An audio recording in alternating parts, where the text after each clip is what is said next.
Let's get into it. 7 errors taught by black Hebrew Israelites. Error number 1, the identity of true Israelites. So, and I'm not a scholar in their doctrine. Don't desire to be. That's not why I'm teaching this lesson. Essentially, this doctrine is designed to pit one group of people against a different group of people. I'll say it again. This doctrine is designed to pit one group of people against another group of people. Well, who's the one group of people? Well, the one group of people are the true Israelites, the ones that are evangelizing on the street corner, and their cohort, everybody that believes what they believe. That's the one group. Well, who's everybody else? Everybody else other than them. That's who everybody else is. Well, what are they called? Well, they refer to themselves as true Israelites, disciples, what have you, and then everybody else is Gentiles in their mind. Okay? Gentiles in their mind. The Luciferian religion is you can work your way into becoming God, because that's what the serpent taught the woman, and that she then, by example and by behavior, did to her husband. And they both followed Luciferian religion. So they use this verse in Deuteronomy. And here's what it says. Then I'll tell you what doctrine they teach. It says, and the Lord shall bring thee into Egypt again with ships, by the way whereof I spake unto thee. And then they say, who else? And then they'll throw these words in. Documented, right? That's been documented, enslaved on ships, right? We're attacking what they teach, not the people, right? That statement, that position, that doctrine, that is the groundswell of their teaching method. It's the anchor point of their teaching method. So they'll ask you, who else was enslaved on ships? Well, I'm about to tell you some people who were enslaved on ships, okay? I'm going to tell you. Got it? We're not talking about the transatlantic slave trade, which is, the people who were transported from Africa to different parts of the world, and mainly the United States for transatlantic. I'm giving you other instances so you're armed, so that you have in your awareness. Don't worry, you can study them on your own. I'm giving them to you so that you're equipped, right? So you're not deceived. Because the thing that keeps us from deception is understanding and knowledge, awareness, specifically when they're talking about these type of things. All right, so here we go. Here are 2 examples so you can arm yourself. Number 1, the early Islamic slave trade. That went on from the 7th to 9th centuries. Okay. The second one is the medieval period slave trade from the 9th to the 15th centuries, or from the 10th. I'm sorry, that's a typo. It should be from the 10th to the 15th centuries, not the 19th to the 15th. From the 10th to 15th centuries. This medieval slave trade is where the Vikings enslaved Slavic people, right? Slavic people. I'll say it again. The Vikings, who were Norwegian, enslaved Slavic people. The reason this is significant is because the word slave comes from the word Slavic. Great. Let's get into it. 7 errors taught by black Hebrew Israelites. What is the second doctrine that black Hebrew Israelites teach that is error? They teach, and I'm going to give you some words for this, right? I'm going to give you different aspects of this so you understand in full what this is referring to. They teach law and salvation. Did you notice the and there? The and. In between the law and prophet. I thought you just said we're not under law. We are not.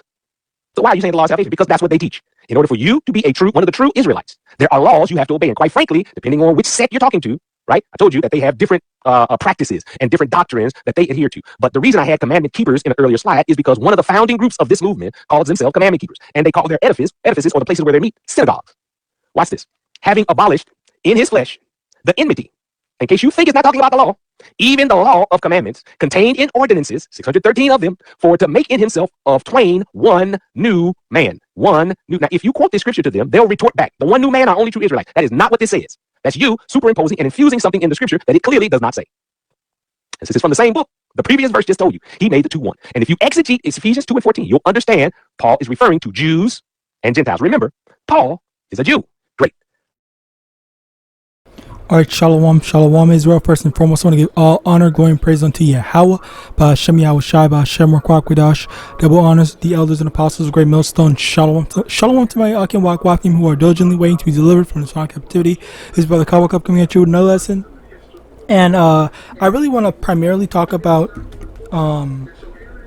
him talking about the whole, what's it called? The whole slave ships thing. Now the thing about this is that me personally, whenever people do stuff like this, you would always think that they would at the bare minimum, because this is like the internet, you would think that people are smart enough to do enough, put enough effort in to at the bare minimum research what they are claiming. All right, but apparently no, that's not it. It's really just, let me just talk, let me just say whatever, and then sometimes I'll cite my sources. Like he sometimes showed some verses, but it's never really like definitive examples and stuff like that. And one of the main things is how he was talking about where was it? The slave trade and stuff like that. Okay. The people who were transported from Africa to different parts of the world, and mainly the United States for transatlantic.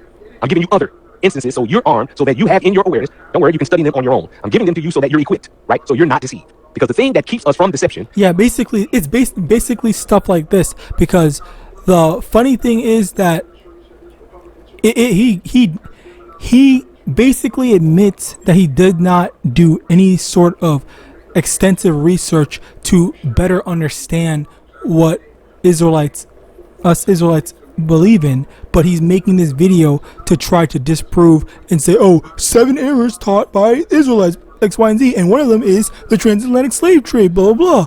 When, well, you really don't know that. As a matter of fact, I'll speak for myself, because literally what I did, apparently, 4 years ago, I literally did a whole lesson on the Ainus being Israelites and how they were.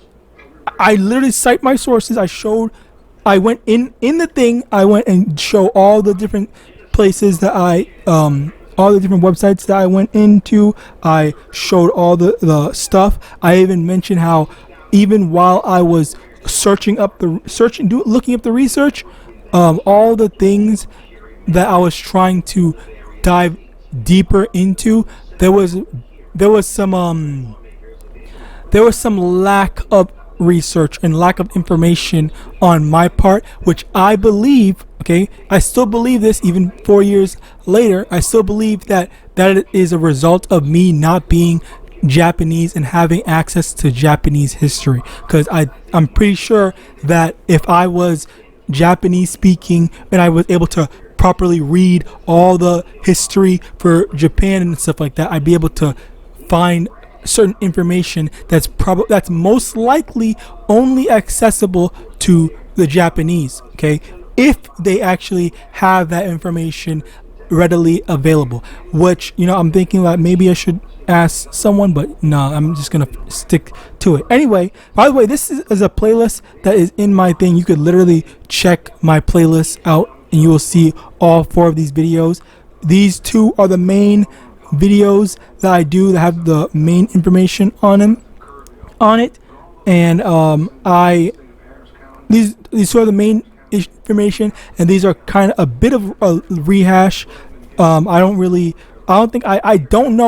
remember if I went into more information. I might have, but yeah, that's basically the thing where they went through the exact same things. Okay, and this is not on some, oh, what a coincidence and stuff like that, or no, this proves that the so-called black people are Israelites. No, this doesn't disprove anything. This actually goes to show that these people are also Israelites as well. So if anything, any nation of people that does go through that goes through slavery through ships, which by the way, if you know about South American history, which I did briefly study, I don't know it too much because I personally there's too many so-called Hispanic brothers that actually know about the truth, so they would have better access to all that stuff and be able to make lessons and make all that history stuff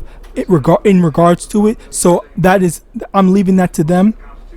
But from the small amount of research that I did show, and I don't remember if I did a lesson on this, because I didn't do a lesson on this because I read it in a book, and I didn't want to I couldn't just get the book and actually show the actual book because I was at a library at the time. Anyway, the main point that I'm trying to bring up is how what happened was a lot of these things that happen to these different nations of people, they happen exactly to us, and that is not that does not disprove that we are the Israelites, but that just proves that they are like us in the sense of they too are Israelites. All right. So this whole matter of these other nations went into slavery the same exact way. So that means that you're not an Israelite. No, it actually further proves that we are Israelites and that these other nations are Israelites as well. All right. So basically, as a result of that, he's basically just showing us that there are more Israelites. And maybe as certain people might not know where it happened, Okay, depending, as certain people might not know exactly where it happened, we know where it happened, and we know that we are Israelites as well as these other nations.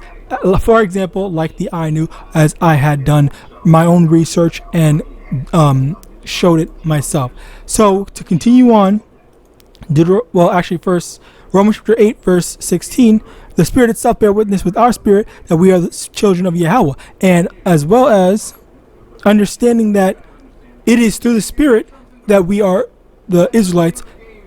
And when I say through the Spirit, it's through the fact that the Spirit is making us go through all these things. The Spirit is making us harmonious with the prophecy. The prophecy is speaking with us. It's resonating with us. It's pushing out what we believe. It's pushing out what we are doing, and it's making our lives be living testament to followers of YAHAWAH and His. All right, that's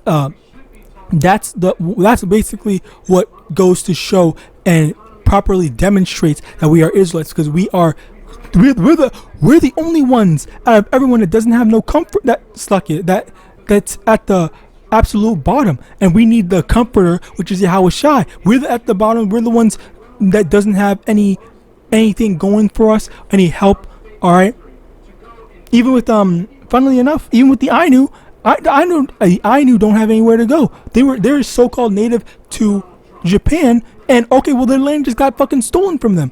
All right, the same way that the so-called Native Americans. That's the thing. How is it that the exact same way that the Native Americans are suffering, they're another race of people on another part of the earth is suffering the exact same way, having gone through the exact same history? And that was one of the things that I had mentioned, and I had mentioned, I think, in at least two or three of these videos where I pointed out strongly that the Israelites, that the Ainu went through exactly every single thing that the so-called Native Americans went. That is not no coincidence. All right, that means that they are spiritually the same people. They are spiritually Israelites. All right, they went through the exact same thing.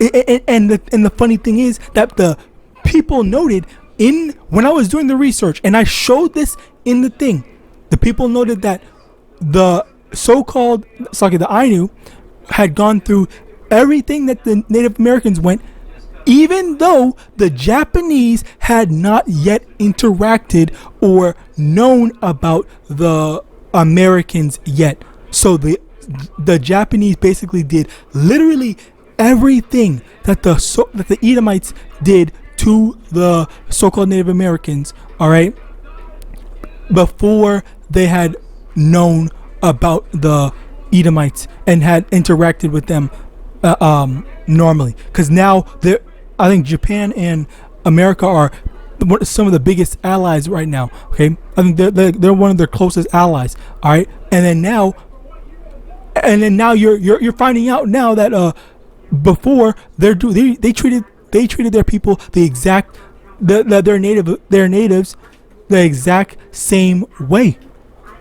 All right, this is literal prophecy. Okay, like you cannot get past that, Slakia. But this was one of the things, Slakia. This was one of the things that genuinely made my eyes pop in surprise. Not just the fact that I was doing the research in the first place because I had heard about a little bit about what happened with the Ainu, but I also saw that the people doing the research or compiling all the information had made the connection already, that they were suffering the exact same way as the so-called Native Americans. They made that connection, not me. All right, that's what again what surprised me, because that's the spirit. This is Romans 8:6 and 16. The Spirit itself bear witness with our spirit that we are the children of Yahweh, and we cannot be the children of Yahweh without all these prophecies showing itself to the world.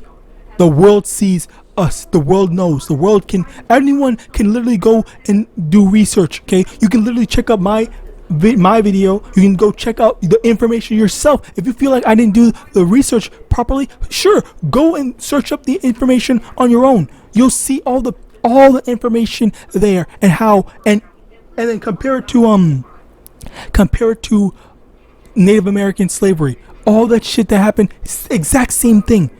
All right. If you don't believe me, that's fine. Go search it up yourself. Go search up Native American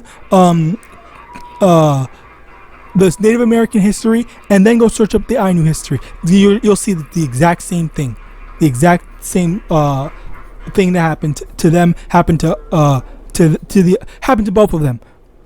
Deuteronomy chapter 28 verse 48, Deuteronomy chapter 28 verse 46, and they shall be upon thee for a sign and for a wonder, and upon thy seed forever.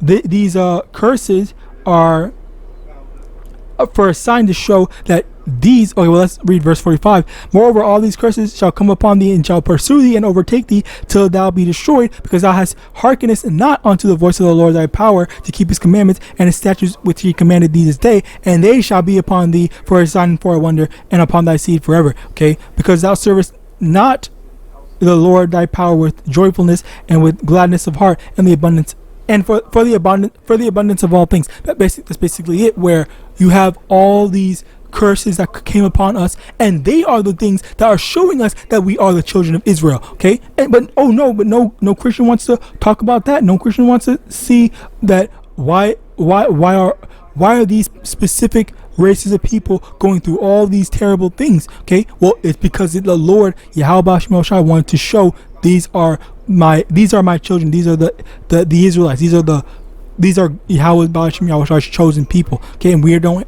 have any comforter. We don't have Slakia. We do have comforter. Slakia. We have the comforter, but the enemies, they don't need no comforter. Okay, let's get that. Ecclesiastes chapter 4 verse 1. So I returned and considered at all the oppression that are done under the sun, and behold, the tears of such as were oppressed, and they had no comforter. And on the side of the oppressor there was power, but they had no comforter. Because they don't have a need for the comforter. The people in the power, they're the ones oppressing people. So what do these people need a comforter from? Themselves? All right, and that's another thing that brothers like to say, or one specific brother had to say, like, Esau needs a deliverer from himself. Those people in a specific place, the place that starts with an I, they need to be saved from what? From who? Esau is already helping them out, doing everything for them. All right, like that's how stuff goes, and it's ridiculous that people just want to say all these ridiculous things. But anyway, with that, I pray the system was edifying. I want to give all honor, glory, and praise unto Yahweh, Hashem, Yahawashi, Hashem, Rakwak, double honor to the elders and apostles, great meal, son of Bible, and Shalom.